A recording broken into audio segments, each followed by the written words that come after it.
Dears, എല്ലാവർക്കും ദിജോസ് വേൾഡിന്റെ പുതിയൊരു വീഡിയോയിലേക്ക് സ്വാഗതം. പ്രഗ്നന്റ് ആകുന്ന ഒട്ടുമിക്ക സ്ത്രീകൾക്കും അവരുടെ പ്രഗ്നൻസിയുടെ തുടക്കത്തിൽ തന്നെ ഉണ്ടാകുന്ന ഒരു സുപ്രധാനമായിട്ടുള്ള മാറ്റത്തിനെ പറ്റിയിട്ടാണ് ഇന്നത്തെ വീഡിയോയിൽ സംസാരിക്കുന്നത് കേട്ടോ. അപ്പൊ അതെന്താണെന്ന് നമുക്ക് നോക്കാം. വീഡിയോ നമുക്ക് സ്റ്റാർട്ട് ചെയ്യാം.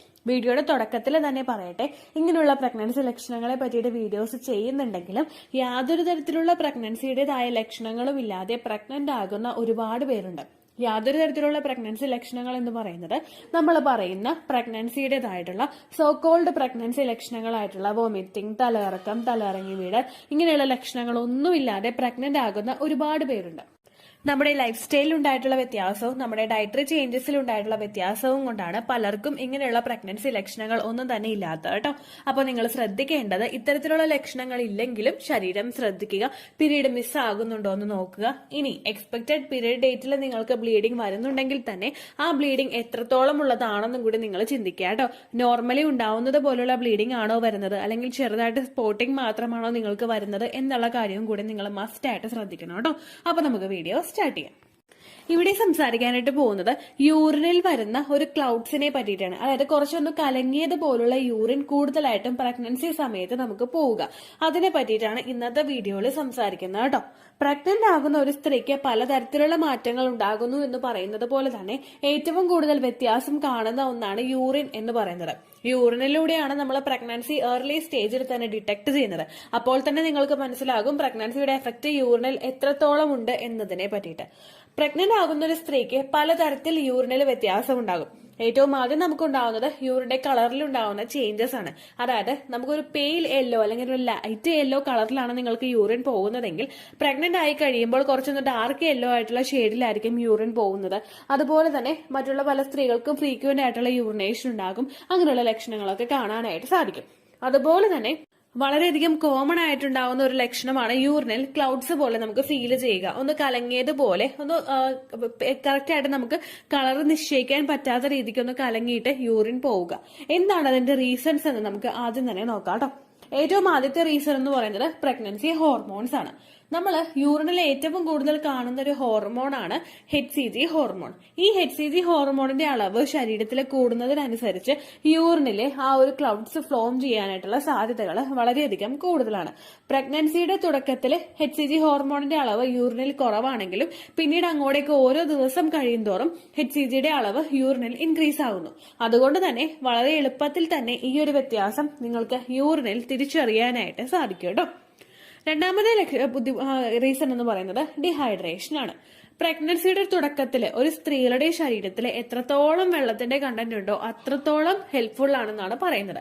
കാരണം ഫെർട്ടിലൈസ്ഡ് ആയിട്ടുള്ള ഒരു എംബ്രിയോ ഒന്ന് ഗ്രോ ആകണമെങ്കിലോ നമ്മുടെ ശരീരത്തിലെ ബ്ലഡ് സർക്കുലേഷനൊക്കെ വർദ്ധിച്ച് നല്ലതുപോലെ നമ്മളുടെ ശരീരത്തിലെ പെർഫോമൻസ് കൂട്ടണമെങ്കിലോ വെള്ളത്തിന്റെ അംശം ശരീരത്തിൽ ഉണ്ടാകേണ്ടത് അത്യാവശ്യമായിട്ടുള്ള ഒരു കാര്യമാണ്. നോർമലി നമ്മളുടെ ശരീരത്തിലെ ആക്ടിവിറ്റീസ് ഒക്കെ നടക്കണമെങ്കിൽ എത്രത്തോളം വെള്ളം വേണ്ടി വരുമോ അതിനേക്കാളും ഇരട്ടിയായിരിക്കും ആ ഒരു സ്റ്റാർട്ടിംഗ് സ്റ്റേജിൽ, പ്രഗ്നൻസിയുടെ സ്റ്റാർട്ടിംഗ് സ്റ്റേജിൽ നമുക്ക് വേണ്ടത്. കാരണം എംബ്രിയോ ഏറ്റവും കൂടുതൽ പിടിച്ചു കിട്ടുന്ന സമയത്ത് അതിന് വേണ്ടുന്ന എല്ലാം നമ്മളുടെ ശരീരം പ്രൊവൈഡ് ചെയ്തുകൊണ്ടിരിക്കും. അതുകൊണ്ട് തന്നെ വാട്ടർ റിക്വയർമെന്റ് വളരെയധികം കൂടുതലായിരിക്കും. നമ്മൾ ഒരു ദിവസം നോർമലി മാക്സിമം പോയി കഴിഞ്ഞാൽ 1 ലിറ്ററോ അല്ലെങ്കിൽ ഒരു 1.5 ലിറ്ററോ വെള്ളമായിരിക്കും കുടിക്കുന്നത്. പക്ഷേ പ്രഗ്നൻസിയുടെ സ്റ്റാർട്ടിംഗ് സ്റ്റേജിൽ നമുക്ക് അത്രയും വെള്ളം പോരാ. ഒരു 3 ലിറ്റർ വെള്ളമെങ്കിലും നമ്മൾ കുടിക്കാനായിട്ട് നിൽക്കണം. അതിന്റെ ഒരു ഡെഫിഷ്യൻസി ശരീരത്തിൽ ഉണ്ടാകുമ്പോഴേക്കും അത് നമ്മളെ ഡീഹൈഡ്രേഷൻ ഉണ്ടാകും. ഡീഹൈഡ്രേഷൻ വന്നു കഴിഞ്ഞാൽ ഏറ്റവും ആദ്യം നമുക്കത് യൂറിനിൽ തിരിച്ചറിയാനായിട്ട് സാധിക്കും. അങ്ങനെ ഡീഹൈഡ്രേഷൻ ഉണ്ടാകുന്നത്, ഇങ്ങനെ ക്ലൗഡി യൂറിൻ ഉണ്ടാകുന്നതിന് ഒരു റീസൺ ആണ് കേട്ടോ. അടുത്തൊരു കാര്യം എന്ന് പറയുന്നത് യൂറിനറി ഇൻഫെക്ഷൻ ആണ്. പ്രഗ്നന്റ് ആകുന്ന പല സ്ത്രീകൾക്കും പ്രഗ്നൻസിയുടെ സ്റ്റാർട്ടിംഗ് സ്റ്റേജിൽ തന്നെ ഉണ്ടാകുന്ന ഒന്നാണ് യൂറിനറി ഇൻഫെക്ഷൻ എന്ന് പറയുന്നത്. പ്രഗ്നന്റ് ആകുന്ന സമയത്ത് നമ്മളുടെ ശരീരം ഒന്ന് വീക്ക് ആവുന്നത് കൂടുതൽ ഇൻഫെക്ഷൻസ് നമുക്ക് ഉണ്ടാകുന്നതിന് കാരണമാകുന്നു. ഇങ്ങനെ പലതരത്തിലുള്ള ഇൻഫെക്ഷൻസ് ഉണ്ടാകുന്ന കൂട്ടത്തിൽ പലർക്കും വളരെ ഫെമിലിയർ ആയിട്ട് ഉണ്ടാകുന്ന ഒന്നാണ് യൂറിനറി ഇൻഫെക്ഷൻ എന്ന് പറയുന്നത്. യൂറിനറി ഇൻഫെക്ഷൻ വന്നു കഴിഞ്ഞാൽ നമുക്ക് യൂറിനിൽ ബാഡ് സ്മെൽ ഉണ്ടാകും. അതുപോലെ തന്നെ യൂറിനിലെ കളർ വ്യത്യാസം ഉണ്ടാകും. യൂറിൻ പാസ് ചെയ്യുമ്പോൾ നമുക്ക് വേദന ഉണ്ടാകും. ഇതെല്ലാത്തിനോടൊപ്പം തന്നെ യൂറിനിൽ ക്ലൗഡ്സ് ഫോം ചെയ്യാനായിട്ടുള്ള സാധ്യതകളുണ്ട്. കലങ്ങി മറിഞ്ഞ് നമുക്ക് യൂറിൻ പോകാനായിട്ടുള്ള സിറ്റുവേഷൻസും അവിടെ ഉണ്ടാവുന്നു. ഈ യൂറിനറി ഇൻഫെക്ഷൻ ഉണ്ടായി കഴിയുന്നത് പല സ്ത്രീകൾക്കും പ്രഗ്നൻസിയുടെ സ്റ്റാർട്ടിങ്ങിൽ തന്നെ ഉണ്ടാവുന്ന ഒരു കാര്യമാണ്. ആ ഒരു വ്യത്യാസം കണ്ടതിന് ശേഷം പ്രഗ്നൻസി ടെസ്റ്റ് ചെയ്ത് നോക്കിയപ്പോഴേക്കും പോസിറ്റീവ് ആയിട്ടുള്ള ഒരുപാട് പേരുണ്ട് കേട്ടോ. അപ്പൊ അങ്ങനെയുള്ള ഒരു വ്യത്യാസവും നിങ്ങൾക്ക് ശരീരത്തിൽ കാണുന്നുണ്ടെങ്കിൽ അതും നിങ്ങൾക്ക് പ്രഗ്നന്റ് ആയതിന്റെ ഒരു സൂചനയായിരിക്കും കേട്ടോ. അടുത്ത റീസൺ എന്ന് പറയുന്നത് യൂറിനിൽ പ്രോട്ടീന്റെ കണ്ടന്റ് കൂടുന്നതാണ്. നമ്മൾ പ്രഗ്നന്റ് ആകുന്ന സമയത്ത് യൂറിനിൽ പ്രോട്ടീന്റെ കണ്ടന്റും അതുപോലെ തന്നെ ഷുഗർ ലെവലും ഗ്ലൂക്കോസ് ലെവലും കൂടാനായിട്ട് സാധ്യതകളുണ്ട്. ഈ പ്രോട്ടീൻ കണ്ടന്റ് ശരീരത്തിൽ കൂടുമ്പോഴേക്കും ഇതിന്റെ ഭാഗമായിട്ട് യൂറിനിൽ അത്തരത്തിൽ ക്ലൗഡ്സ് നിങ്ങൾക്ക് ഫീൽ ചെയ്യാനായിട്ട് ചാൻസസ് ഉണ്ട് കേട്ടോ. അടുത്ത റീസൺ എന്ന് പറയുന്നത് നമ്മൾ എടുക്കുന്ന വിറ്റമിൻസ് ആണ്. ഇപ്പോൾ പ്രഗ്നൻസിയുടെ സ്റ്റാർട്ടിംഗ് സ്റ്റേജിൽ മുൻപായിട്ട് തന്നെ നിങ്ങൾ പ്രിനേറ്റൽ വിറ്റമിൻസ് എടുക്കുന്നവരാണെങ്കിൽ, ഫോളിക് ആസിഡ് ആണെങ്കിലും മൾട്ടി വിറ്റമിൻ മെഡിസിൻസ് ആണെങ്കിലും നിങ്ങൾ എടുക്കുന്നുണ്ടെങ്കിൽ അതിന്റെ ഭാഗമായിട്ട് നമ്മൾ യൂറിൻ പാസ് ചെയ്യുമ്പോഴേക്കും ഈ ഒരു വ്യത്യാസം നിങ്ങൾക്ക് തിരിച്ചറിയാനായിട്ട് സാധിക്കും. അതുപോലെ തന്നെ ഫോളിക് ആസിഡിന്റെയും അയോണിന്റെയും ഒക്കെ സപ്ലിമെന്റ്സ് എടുക്കുന്നവർക്ക് യൂറിനിൽ ഒരു കളർ ചേഞ്ചസും നേരത്തെ തന്നെ തിരിച്ചറിയാനായിട്ട് സാധിക്കും.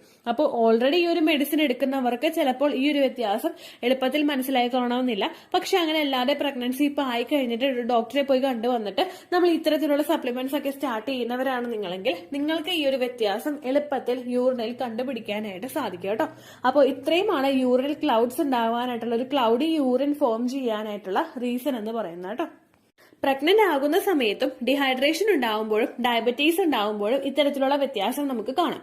അതുകൊണ്ട് തന്നെ നമ്മൾ നമ്മുടെ ശരീരത്തിനെ കെയർ ചെയ്യുന്നതോടൊപ്പം നമ്മുടെ യൂറിനിൽ എത്തരത്തിലുള്ള ചേഞ്ചസ് ആണ് വരുന്നത് എന്നുള്ള കാര്യം കൂടി നിങ്ങൾ മസ്റ്റ് ആയിട്ട് ശ്രദ്ധിക്കണം. ഇപ്പൊ യൂറിനിൽ ഒരുപാട് ഡാർക്ക് കളറായിട്ട് പോകുന്നുണ്ടെങ്കിലും ഒരുപാട് സ്മെല്ല് നമുക്ക് ഉണ്ടാവുന്നുണ്ട്, ഒരുപാട് ഫൗൾ ആയിട്ടുള്ള സ്മെല്ല് നിങ്ങൾക്ക് ഫീൽ ചെയ്യുന്നുണ്ടെങ്കിൽ, അതുപോലെ തന്നെ യൂറിനിൽ ആ ഒരു വരുന്നതിന്റെ കളറിൽ വ്യത്യാസം, അതുപോലെ ക്ലൗഡി ആയിട്ടുള്ള യൂറിൻ കൂടുതലായിട്ട് പോകുന്നത് കണ്ടു കഴിഞ്ഞ് നിങ്ങൾ ആദ്യം തന്നെ പ്രഗ്നൻസി ടെസ്റ്റ് ചെയ്ത് നോക്കണം. എക്സ്പെക്ടഡ് ഡേറ്റ് കഴിഞ്ഞിട്ട് നിങ്ങൾ പ്രഗ്നൻസി 5 days എങ്കിലും കഴിഞ്ഞിട്ട് പ്രഗ്നൻസി ടെസ്റ്റ് ചെയ്ത് നോക്കുക. അതിന് നിങ്ങൾക്ക് നെഗറ്റീവ് റിസൾട്ട് ആണ് കിട്ടുന്നതെങ്കിൽ പിന്നെ നിങ്ങൾ ആ ഒരു യൂറിൻ വെച്ചുകൊണ്ടിരിക്കാതെ ഉടനെ തന്നെ നിങ്ങൾ ഡോക്ടറെ പോയി കാണുക. ചിലപ്പോൾ യൂറിനറി ഇൻഫെക്ഷൻ ഉണ്ടാകുന്നത് കൊണ്ടോ അല്ലെങ്കിൽ ഡയബറ്റീസ് ഉണ്ടാകുന്നത് കൊണ്ടോ ആയിരിക്കും ഇത്തരത്തിലെ വ്യത്യാസം നിങ്ങൾക്ക് വരുന്നത് കേട്ടോ. ഇനി പ്രഗ്നൻസി ടെസ്റ്റ് ചെയ്യുന്ന സമയത്ത് നമ്മൾ മറ്റൊരു കാര്യം കൂടി ശ്രദ്ധിക്കണം. ഇടനേരങ്ങളിലാണ് നിങ്ങൾ പ്രഗ്നൻസി ടെസ്റ്റ് ചെയ്ത് നോക്കുന്നതെങ്കിൽ, അതായത് മോർണിംഗിലെ ആദ്യത്തെ യൂറിൻ എടുത്തിട്ടല്ല നിങ്ങൾ പ്രഗ്നൻസി ടെസ്റ്റ് ചെയ്ത് നോക്കുന്നതെങ്കിൽ, ഉച്ചയ്ക്കോ ഈവനിങ്ങോ ആണ് നിങ്ങൾ ചെയ്ത് നോക്കുന്നതെങ്കിൽ ഒരുപാട് വെള്ളം നിങ്ങൾ കുടിച്ചിട്ടില്ല എന്നുള്ള കാര്യം നിങ്ങൾ ഉറപ്പുവരുത്തണം. ഒരു 4 hours എങ്കിലും ഒരുപാട് വെള്ളം കുടിക്കാതെ ഇരുന്നിട്ട് വേണം നിങ്ങൾ പ്രഗ്നൻസി ടെസ്റ്റ് ചെയ്ത് നോക്കാൻ വേണ്ടിയിട്ട്. കാരണം നിങ്ങൾ വെള്ളം കൂടുതൽ കുടിക്കുമ്പോഴേക്കും ഏർലി സ്റ്റേജിൽ നമ്മുടെ യൂറിനിലുള്ള HCG ഹോർമോണിന്റെ അളവ് കുറയാനായിട്ട് സാധ്യതയുണ്ട്. യൂറിൻ ഡൈല്യൂട്ട് ആവുന്നതിനനുസരിച്ച് HCGയുടെ അളവ് ശരീരത്തിൽ കുറയുന്നു. അങ്ങനെ വന്നു കഴിഞ്ഞാൽ നമ്മൾ എടുക്കുന്ന ആ ഒരു യൂറിനിലും ആ വ്യത്യാസം ഉണ്ടാകും. നിങ്ങൾക്ക് കൃത്യമായിട്ടുള്ള റിസൾട്ട് കിട്ടില്ല കേട്ടോ. ആ ഒരു കാര്യം കൂടി പ്രഗ്നൻസി ടെസ്റ്റ് ചെയ്ത് നോക്കുമ്പോൾ നിങ്ങൾ മസ്റ്റ് ആയിട്ട് ശ്രദ്ധിക്കാം. പ്രഗ്നന്റ് ആണെങ്കിലും പ്രഗ്നന്റ് അല്ലെങ്കിലും നിങ്ങളെ കൊണ്ട് എത്രത്തോളം വെള്ളം കുടിക്കാൻ പറ്റുമോ അതിന്റെ ഇരട്ടി വെള്ളം കുടിക്കാനായിട്ട് നിങ്ങൾ ശ്രദ്ധിക്കുക കേട്ടോ. കാരണം ഏർലി സ്റ്റേജിൽ അണ്ടത്തിന്റെയും ബീജത്തിന്റെയും അതുപോലെ ഫെർട്ടിലൈസ്ഡ് ആയിട്ടുള്ള എംബ്രിയോയുടെയും ഒക്കെ വളർച്ചയ്ക്ക് ഏറ്റവും കൂടുതൽ സഹായിക്കുന്നതാണ് വെള്ളം നമ്മൾ ഉപയോഗിക്കുന്നതിന്റെ അളവ്. ഇത്രയേ ഉള്ളൂ വീഡിയോ. യൂസ്ഫുൾ ആയി കാണുമെന്ന് വിശ്വസിക്കുന്നു. യൂസ്ഫുൾ ആവുന്നുണ്ടെങ്കിൽ ലൈക്ക് ചെയ്യുക, ഫ്രണ്ട്സിനൊക്കെ ഷെയർ ചെയ്ത് കൊടുക്കുക കേട്ടോ. എന്തെങ്കിലും സംശയം ഉണ്ടെങ്കിൽ നിങ്ങൾ കമന്റ്സിൽ ചോദിക്കുക. പണ്ടത്തെ വീഡിയോയ്ക്ക് കമന്റ്സ് ഇടുന്നവർക്ക് റിപ്ലൈ ലഭിക്കുന്നില്ലെങ്കിൽ ലേറ്റസ്റ്റ് ആയിട്ട് ഞാൻ ഏത് വീഡിയോ ആണോ അപ്ലോഡ് ചെയ്യുന്നത് അതിന് താഴെ കമന്റ് ഒന്ന് കോപ്പി പേസ്റ്റ് ചെയ്യാനായിട്ട് ശ്രദ്ധിക്കുക കേട്ടോ. അതുപോലെ ഓവുലേഷൻ ഡേറ്റ് കാൽക്കുലേറ്റ് ചെയ്ത് തരാനായിട്ട് റിക്വസ്റ്റ് ചെയ്യുന്ന ആളുകൾ എത്രയാണോ സൈക്കിൾ ലെങ്ത് അത് മെൻഷൻ ചെയ്യാനായിട്ട് ശ്രദ്ധിക്കുക. സൈക്കിൾ ലെങ്ത് എന്നതുകൊണ്ട് ഉദ്ദേശിച്ചത് ഓരോ മാസവും എത്ര ദിവസം കൂടുമ്പോഴാണോ ബ്ലീഡിങ് വരുന്നത് അതാണ് സൈക്കിൾ ലെങ്ത്. കഴിഞ്ഞ മാസം ഒരു 8-ാം തീയതിയാണ് ബ്ലീഡിങ് ആയതെങ്കിൽ ഈ മാസം 6-ാം തീയതിയാണ് ബ്ലീഡിങ് ആയതെങ്കിൽ കഴിഞ്ഞ മാസം 8-ാം തീയതി മുതൽ ഈ മാസം 6-ാം തീയതി വരെ എത്ര ദിവസമുണ്ടോ അത് കാലണ്ടറിൽ എണ്ണി തിട്ടപ്പെടുന്നതാണ് നിങ്ങളുടെ സൈക്കിൾ ലെങ്ത്. സൈക്കിൾ ലെങ്ത് നമ്മൾ കൃത്യമായിട്ട് കാൽക്കുലേറ്റ് ചെയ്യുകയാണെങ്കിൽ ഓവുലേഷൻ ഡേറ്റ് എളുപ്പത്തിൽ കണ്ടുപിടിക്കാൻ വേണ്ടിയിട്ട് ഒരുപാട് ആപ്ലിക്കേഷൻസും ഒരുപാട് ഓൺലൈൻ ആയിട്ടുള്ള വെബ്സൈറ്റുകളും ഇന്ന് നമുക്ക് അവൈലബിൾ ആണ്. പ്ലേ സ്റ്റോറിൽ പോയിട്ട് ഓൺലൈൻ ഓവുലേഷൻ ട്രാക്കർ എന്ന് ടൈപ്പ് ചെയ്ത് കഴിഞ്ഞാൽ നിങ്ങൾക്ക് അതുമായിട്ട് ബന്ധപ്പെട്ടിട്ടുള്ള ആപ്ലിക്കേഷൻസ് കിട്ടും. അത് പറ്റുന്നില്ല എങ്കിൽ ഗൂഗിളിൽ പോയിട്ട് ഓൺലൈൻ ഓവുലേഷൻ കാൽക്കുലേറ്റർ എന്ന് ടൈപ്പ് ചെയ്ത് കഴിഞ്ഞാൽ അതുമായിട്ട് ബന്ധപ്പെട്ടിട്ടുള്ള വെബ്സൈറ്റുകൾ നിങ്ങൾക്ക് കിട്ടും. അതിൽ നിങ്ങളുടെ ലാസ്റ്റ് മന്തിലെ മെൻസ്ട്രേഷൻ്റെ ഡേറ്റും ഒപ്പം ഞാൻ ഈ പറഞ്ഞ രീതിക്ക് നിങ്ങൾ കാൽക്കുലേറ്റ് ചെയ്യുന്ന സൈക്കിൾ ലെങ്ത്തും എൻ്റർ ചെയ്ത് കൊടുക്കുകയാണെങ്കിൽ നിങ്ങൾക്ക് കൃത്യമായിട്ട് ഓവുലേഷൻ ഡേറ്റ് കണ്ടുപിടിക്കാനായിട്ട് സാധിക്കും. ഫെർട്ടൈൽ ടൈം പീരീഡും നിങ്ങൾക്ക് കിട്ടും. അതായത് എത്ര ദിവസം മുതൽ കോൺടാക്ട് ചെയ്ത് തുടങ്ങിക്കഴിഞ്ഞാൽ നിങ്ങൾ പ്രഗ്നൻ്റ് ആകും എന്നുള്ളൊരു ഡേറ്റും നിങ്ങൾക്ക് പ്രോപ്പറായിട്ട് കിട്ടും കേട്ടോ. ഇത് കാൽക്കുലേറ്റ് ചെയ്യുന്ന സമയത്ത് സൈക്കിൾ ലെങ്ത് കാൽക്കുലേറ്റ് ചെയ്യുന്ന സമയത്ത് നിങ്ങളുടെ ആ ഒരു കലണ്ടറിൽ നോക്കി തന്നെ നിങ്ങൾ കാൽക്കുലേറ്റ് ചെയ്യുക. പല മാസങ്ങളിലും 30-31 ദിവസമുണ്ട്. അതുകൊണ്ടാണ് അങ്ങനെ പറഞ്ഞത്. ഒപ്പം നിങ്ങൾക്ക് ബ്ലീഡിങ് തുടങ്ങിയ ദിവസത്തിന് വേണം നിങ്ങൾ ഡേ 1 ആയിട്ട് എടുക്കാൻ വേണ്ടിയിട്ട്.